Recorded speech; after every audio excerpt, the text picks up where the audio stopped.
Hey, welcome to part two. So, part one, we went over the top five on the left, and then now part two, we're going to go over the bottom three on the left. So, start with Pharaoh, and then we go over to Matthew chapter 13, 14 to 15. I'm not going to go over it, but just watch what he has to say, and then the last one, receive Christ. So, let's see what he had to say. Raised up a great question with Pharaoh. Pharaoh, so the deal would be this. If Pharaoh's totally depraved, why would he need to be hardened? He wouldn't. He wouldn't.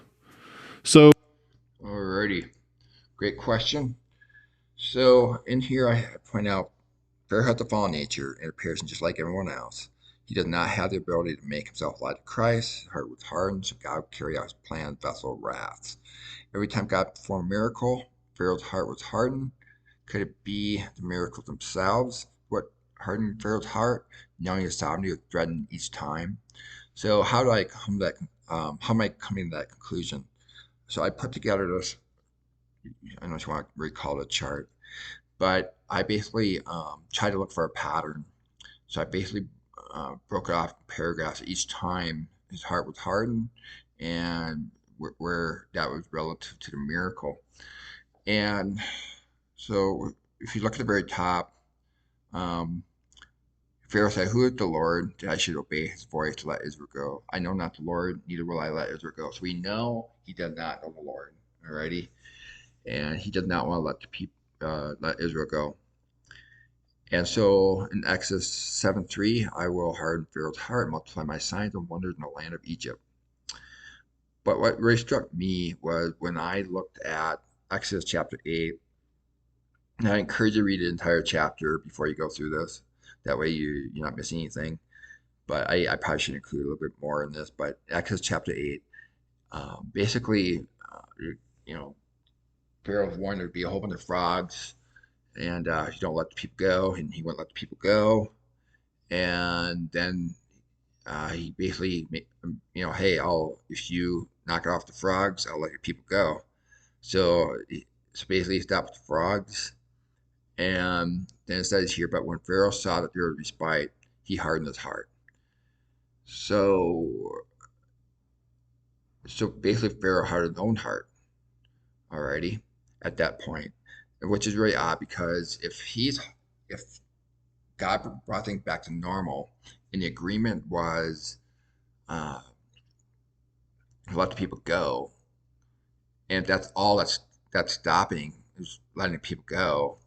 That's all it's causing the heart to harden.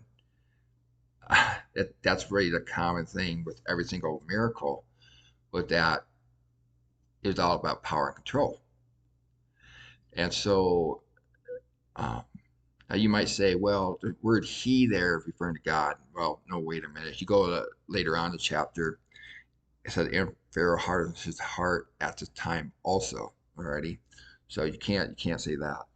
So, but what's common in all these? You look at all the miracles, and even when God brought things back to normal, with the agreement that by bringing things back to normal, that you let the people go, and He hardened their own heart, then that tells me that every single miracle that He felt threatened His sovereignty over Israel, He that's all it took for heart to harden. God didn't have to do anything. So basically, God performed a miracle. He just stepped back, okay, and and it hardens.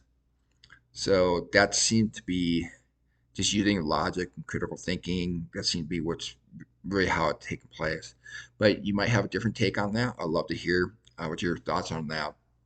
That just after looking at this carefully, seemed to be what's going on. So, all right, so we'll watch the next one here. And also encourage you to look at the spiritually dead chart. And there's a article, why did God harden Pharaoh's heart? What God right to do that?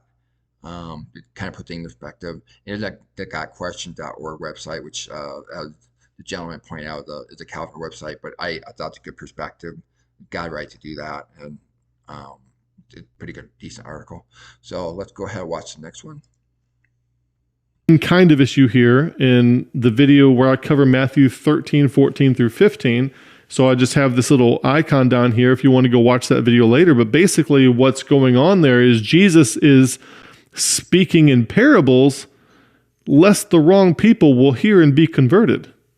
Well, if they're totally depraved, how are they going to hear and be converted? You see, unless you irresistibly grace them to have faith, how are they going to hear? They wouldn't. Okay, so apparently. Alrighty.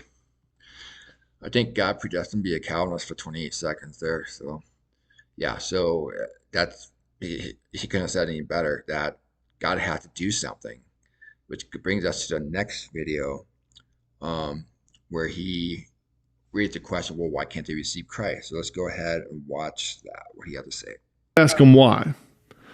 Why can't a lost person, a dead person who can do all these things, why can't they receive Jesus Christ? What makes them be able to do these things but not receive Jesus Christ? You tell me. You don't have a good reason. All right, so he basically lists all the people, unregenerate dead people do all the time.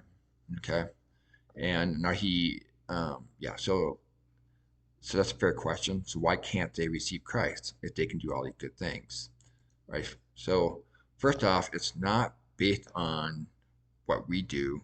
It's according to His mercy, like Paul said. It's not based on our righteousness. Alrighty, let me open up the spiritually dead chart here. I want to make a point here.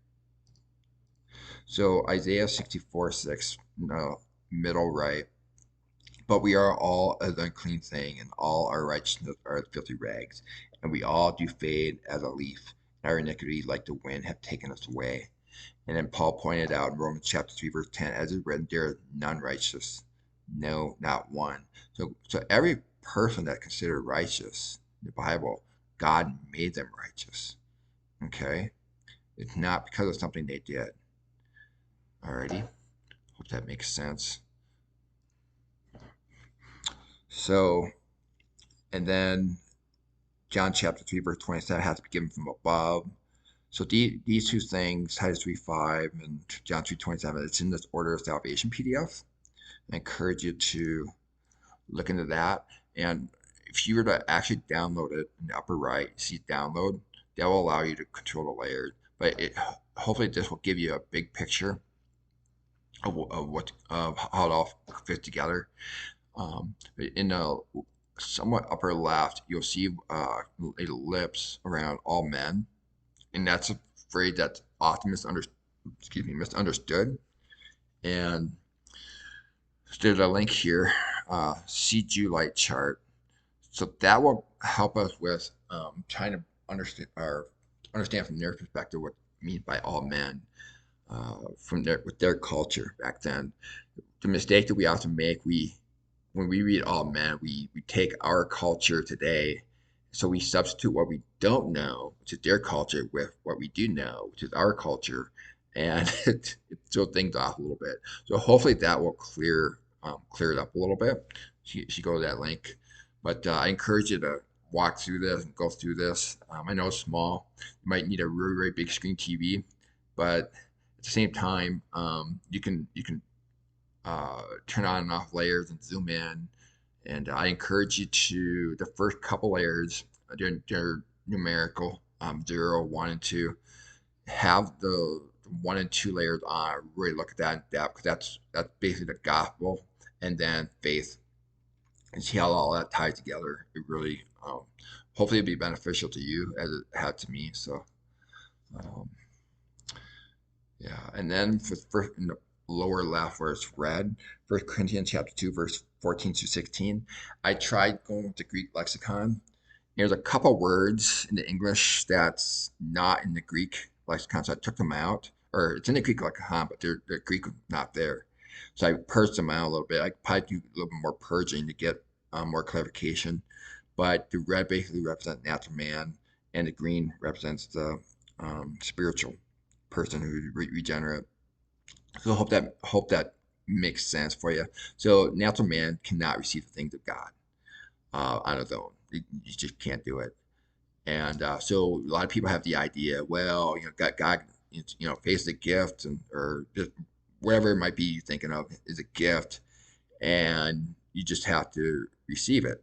Now, both of the things are true, but it's the logistics of how that goes through. Is it a gift where it's like a package and you just gotta go out and grab it, and then yank it? Oh, I'm gonna accept Jesus in my heart today, and you know, that's not how it works.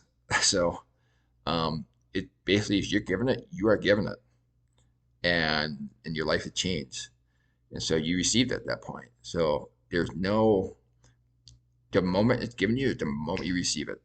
There's no um, any distance of time in between.